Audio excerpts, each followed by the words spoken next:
Hello बच्चों, so let's solve this question and question says the solution of two electrolytes A and B are diluted. The molar conductivity of B increases 1.5 times while that of A increases 25 times. Which of the two is strong electrolyte? Justify your answer. देखो इसमें हमको बताना है कि जो ये हमारे पास दो सॉल्यूशन है, ठीक है।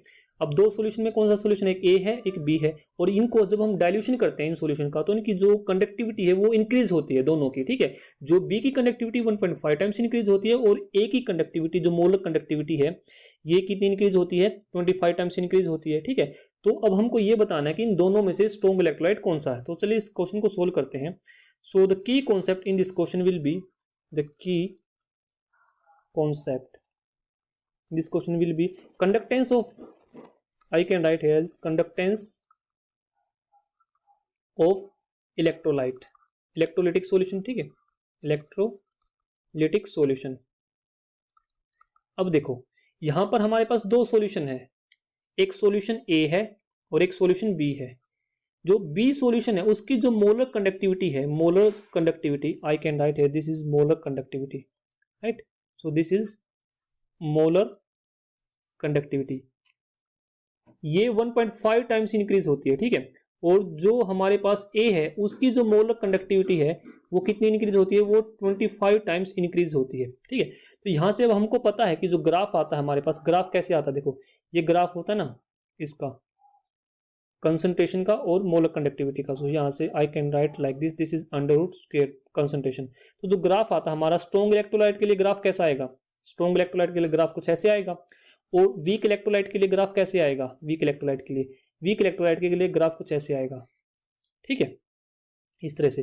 तो यहां से देखो जब हम कंसंट्रेशन को कंसंट्रेशन को डिक्रीज करें, क्योंकि हम डाइल्यूशन कर रहे हैं ना, डाइल्यूशन का मतलब क्या हो कि वी आर एडिंग वाटर, ठीक है। तो अब देखो जो स्ट्रॉन्ग इलेक्ट्रोलाइट होते हैं वो पहले से ही कंप्लीटली डिसोसिएटेड होते हैं। तो यहां से I can write strong electrolyte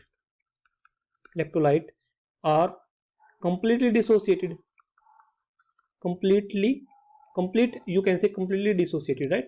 So completely dissociated।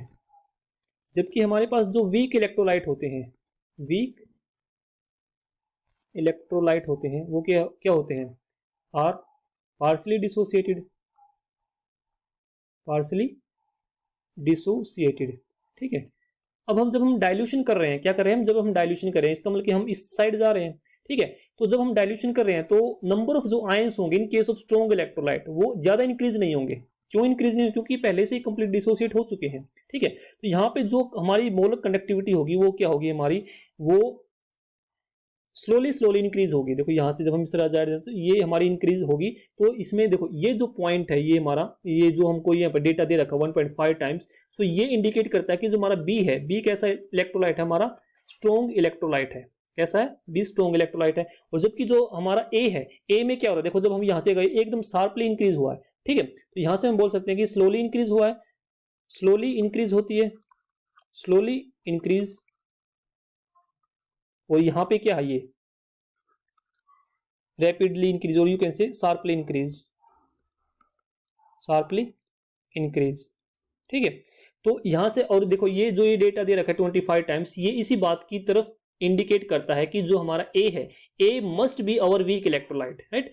So on the basis of this data and this graph we can say this A is weak electrolyte, right? So I can say here this is weak electrolyte and B is our strong electrolyte,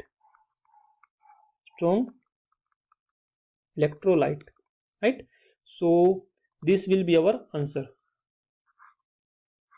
B is our strong electrolyte. So I hope this answered your question. Thank you.